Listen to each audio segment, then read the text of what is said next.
दिलीप ने खोला रोशनी का काला सच। दिनेश की एंट्री से हिल गया देशमुख हाउस। उड़ने की आशा में मचा बवाल। दोस्तों, उड़ने की आशा के आने वाले एपिसोड में कहानी एक ऐसे मोड़ पर पहुंचने वाली है जो दर्शकों को झकझोर कर रख देगा। अब उठ चुका है वह पर्दा जो इतने समय से रोशनी के अतीत को छिपाए बैठा था। दिलीप ने आखिरकार वह सच सामने ला दिया है जिसे सुनकर पूरा देशमुख हाउस हिल जाएगा। इस खुलासे ने न सिर्फ रोशनी की जिंदगी बदल दी बल्कि घर के रिश्तों की नींद भी हिला दी है।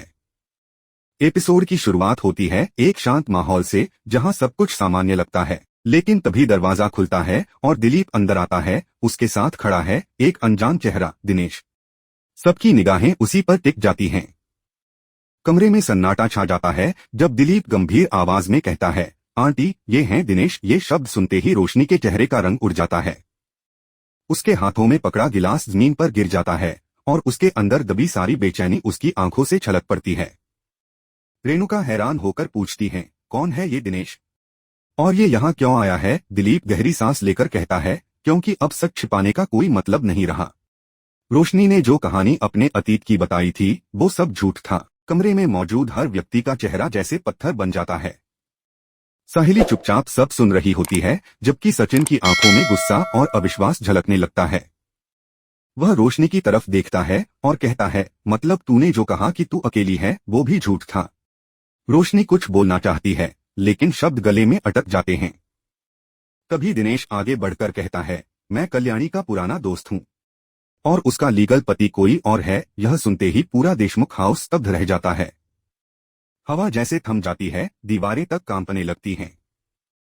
रेणुका की आंखें चौड़ी रह जाती हैं। सचिन कुर्सी से खड़ा हो जाता है और साली अविश्वास से दिनेश की तरफ देखती है। दिलीप धीरे से कहता है, मैंने यह सब अपनी आंखों से देखा है और मेरे पास सारे सबूत हैं। रोशनी वहीं फर्श पर बैठ जाती है, उसकी आंखों से बहते आंसू जैसे उसके झूठ को धोने की कोशिश कर रहे हों। लेकिन अब बहुत देर हो चुकी थी। रेणुका का गुस्सा फूट पड़ता है, तूने हमारे बेटे को धोखा दिया। तूने हमारे घर की इज्जत मिट्टी में मिला दी। वह रोशनी के पास जाकर उसे जोरदार तमाचा मारती है। रोशनी कुछ नहीं कहती, बस रोते हुए बोलती है, मैं मजबूर थी। दिनेश ने मुझे बहुत सताया था। मैं उससे भागकर यहाँ आई थी। लेकिन सचिन अब उसके किसी बहाने पर भरोसा नहीं करता। उसका दिल टूट चुका है। वह बस ठंडी आवाज में कहता है, शायद तू सच्ची थी पर तूने झूठ का सहारा लिया। अब हमारे बीच कुछ नहीं बचा। वह वहां से चला जाता है और रोशनी टूटकर जमीन पर गिर पड़ती है। उधर तेजस, जो हमेशा मौके की तलाश में रहता है, यह सब देखकर मुस्कुराता है। वह रेणुका के पास आता है और कहता है, माँ, अब तो आप समझ गई ना। इस घर की शांति सायली ने ही बिगाड़ी है। उसके भाई ने यह सब करके हमारे घर की इज्जत पर चोट की है। उसकी आवाज में मीठा जहर था और उसकी आंखों में चालाकी साफ झलक रही थी। लेकिन रेणुका का दिल इस समय टूट चुका था। उसे समझ नहीं आ रहा था कि किस पर भरोसा करे। सायली को जब यह पता चलता है कि तेजस उसकी सच्चाई को मोड़कर उसके खिलाफ इस्तेमाल कर रहा है तो वह सीधे रेणुका के पास जाती है। उसकी आंखों में आंसू हैं लेकिन आवाज में सच्चाई की ताकत। काकू, मैंने सिर्फ सच सामने लाने में मदद की। अगर मैं चुप रहती तो यह झूठ पूरे घर को निगल जाता। रेणुका कुछ पल के लिए चुप रह जाती हैं। उनकी आंखों में सायली की सच्चाई झलकती है लेकिन कानों में बेटे के शब्द गूंज रहे हैं, सायली ने सब बिगाड़ा। रेणुका दो रास्तों के बीच फंस जाती हैं, एक तरफ बेटे का विश्वास, दूसरी तरफ बहू की सच्चाई। दिलीप, जो अब तक चुप था, वह दिनेश की तरफ देखता है और कहता है, तूने जो किया उसके लिए रोशनी को सजा मिल गई, लेकिन अब वो इस घर में नहीं रहेगी। दिनेश हंसता है, उसकी मुस्कान में बदले की आग जल रही होती है। मुझे रोशनी नहीं चाहिए, वह कहता है, मुझे तो बस उसका नाम और बदनामी चाहिए थी जो अब मुझे मिल गई। वह यह कहकर दरवाजे से बाहर चला जाता है लेकिन उसके शब्दों ने घर की दीवारों तक को हिला दिया था। रोशनी टूटे मन से फर्श पर बैठी कहती है, मैंने सिर्फ एक नई जिंदगी की चाह की थी। क्या इतना बड़ा गुनाह था? उसकी आवाज में दर्द था, पछतावा था और एक टूटी हुई आत्मा की चीख थी।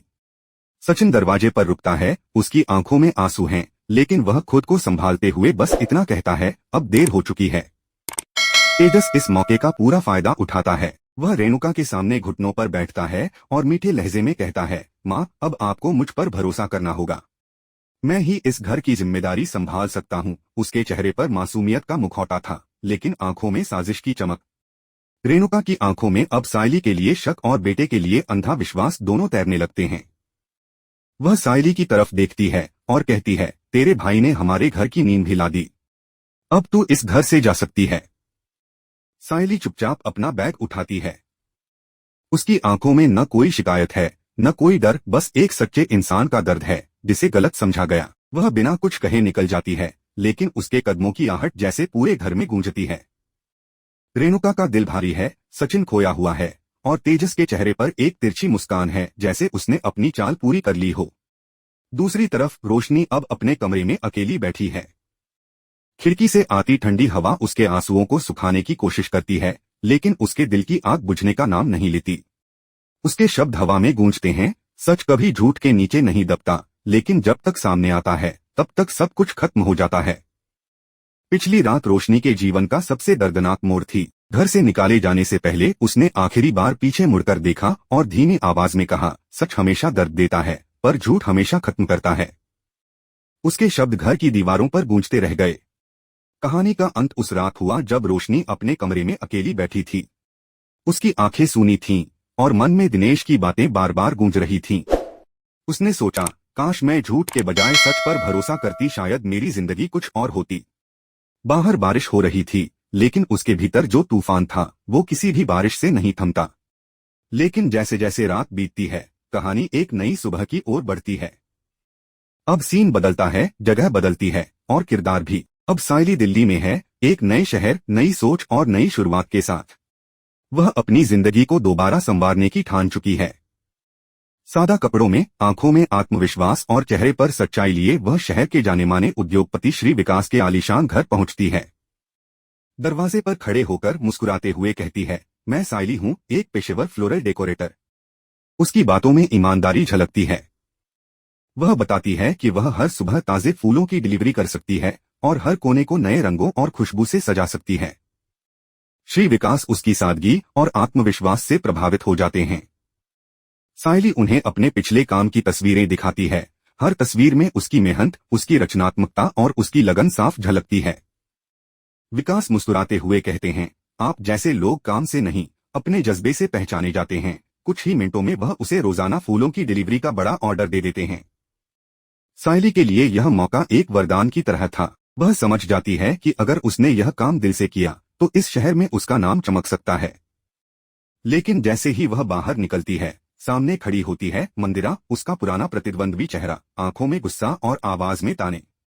मंदिरा चिल्लाकर कहती है, तूने मेरा क्लाइंट छीन लिया, मेरी मेहनत पर हाथ साफ किया है तूने। सायली हक्का बक्का रह जाती है। वह शांत लहजे में समझाने की कोशिश करती है, मंदिरा जी, मुझे पता ही नहीं था कि श्री विकास आपके क्लाइंट हैं। मेरा इरादा किसी से कुछ छीनने का नहीं था। लेकिन मंदिरा सुनने को तैयार नहीं होती। ईर्ष्या और जलन उसके चेहरे पर साफ झलकती है। सायली गलतफहमी दूर करने के लिए दोबारा श्री विकास से मिलती है और उन्हें अपने असली डिजाइन दिखाती है। उसकी सच्चाई और ईमानदारी देखकर श्री विकास कहते हैं, मंदिरा जैसी लोग काम के पीछे नाम चाहते हैं और तुम जैसी लोग नाम के पीछे काम। यह सुनकर मंदिरा का चेहरा तमतमा जाता है। वह वहां से चली जाती है, लेकिन उसके मन में अब सायली के खिलाफ बदले की आग जल उठती है। इस तरह दोनों के बीच एक अनकही प्रतिद्वंदिता शुरू होती है। सायली के लिए ईमानदारी का सफर और मंदिरा के लिए जलन की जंग। उधर मुंबई में सचिन भी अपनी नई लड़ाई लड़ रहा है। उसका ट्रांसपोर्ट बिजनेस बुरी तरह घाटे में चल रहा है। यात्रियों की संख्या घट गई है और खर्चे बढ़ते जा रहे हैं।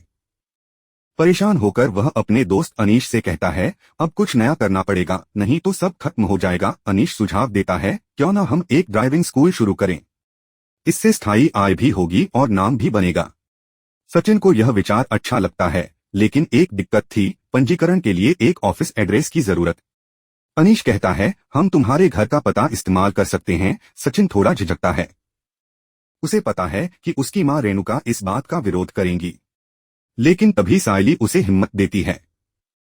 उसकी आंखों में दृढ़ता और आवाज में भरोसा होता है। वह कहती है, अगर नियत साफ हो तो मंजिल खुद रास्ता दिखाती है। सचिन मुस्कुराता है और दोनों मिलकर अपने सपने की नींव रखते हैं। घर के एक कोने में तेजस का दर्द धीरे धीरे उभर रहा था। उसे लगने लगा था कि उसकी मां अब पहले जैसी नहीं रही। जहां कभी वह रेणुका का लाडला बेटा था, अब उसे लगता है कि उसकी अहमियत कम हो गई है। वह खुद को अकेला और भूला हुआ महसूस करने लगा। एक दिन तनाव में वह अचानक बेहोश होकर गिर जाता है। पूरा परिवार दौड़ पड़ता है। रेणुका और रोशनी उसे गोद में लेकर रोने लगती हैं। होश आने पर तेजस कहता है, अब किसी को मेरी परवाह नहीं, सब मुझे भूल गए हैं। रेणुका उसे गले लगाकर कहती हैं, नहीं बेटा, ऐसा मत सोच। वह खुद को दोष देने लगती हैं। लेकिन असल में तेजस की यह हालत किसी बीमारी की नहीं बल्कि एक चाल की थी। मां का ध्यान वापस पाने और पारिवारिक व्यवसाय में अपनी जगह मजबूत करने की साजिश। उसकी आंखों में छल की चमक थी जिसे कोई नहीं देख पाया। दूसरी तरफ सायली अब अपने काम को और ऊंचाई पर ले जाने की ठान चुकी है। वह एक पारिवारिक भोज की सजावट का नमूना तैयार करती है। उसके हर फूल में मेहनत की खुशबू है, हर डिजाइन में उसके सपनों की झलक। सचिन उसकी मदद करता है, फूलों को सहेजता है, सजावट में हाथ बटाता है और हर कदम पर उसके साथ खड़ा रहता है। दोनों की जोड़ी अब एक नई दिशा में बढ़ रही है। लेकिन तभी वहां आती है मंदिरा, अपने वही ताने और ईर्ष्या के साथ। वह सायली के फूलों की साज सज्जा देखकर हंसती है और कहती है, ये डिजाइन तो पुराने जमाने के हैं, ऐसा काम तो अब कोई नहीं लेता। सायली को बहुत बुरा लगता है पर वह खुद को संभालती है। वह गहरी सांस लेकर कहती है, पुराने फूल भी नई खुशबू दे सकते हैं अगर दिल से सजाए जाएं। मंदिरा तमतमाती हुई वहां से चली जाती है, लेकिन सायली का आत्मविश्वास और भी बढ़ जाता है। भोज खत्म होने के बाद जब सायली यह सब सचिन को बताती है तो सचिन के चेहरे पर गुस्सा झलकता है। वह कहता है, जिसने तुम्हारी मेहनत पर उंगली उठाई है, मैं उसे दिखा दूंगा कि सच्चा हुनर क्या होता है। सायली उसकी ओर देखती है, मुस्कुराती है और कहती है, मुझे बस इतना चाहिए कि तुम मेरे साथ रहो। सचिन उसका हाथ पकड़ता है और कहता है, हम साथ हैं और अब कोई हमें रोक नहीं सकता। एपिसोड के आखिरी सीन में दोनों थके हुए लेकिन संतुष्ट खड़े हैं, हाथों में एक दूसरे का हाथ, आंखों में उम्मीद की चमक और दिल में यह विश्वास कि अगर साथ है तो कोई भी मुश्किल बड़ी नहीं। कैमरा धीरे धीरे दूर जाता है और पीछे से सायली की आवाज गूंजती है, उड़ने की आशा वही रख सकता है जो गिरकर भी उठना जानता हो।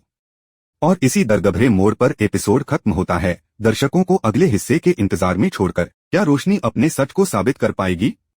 क्या सायली के लिए रेणुका का दिल बदल पाएगा? और क्या तेजस की चाल कामयाब होगी या वही उसके पतन का कारण बनेगी? जानने के लिए देखिए उड़ने की आशा का अगला एपिसोड, जहां हर सच के पीछे एक नया रहस्य छिपा है।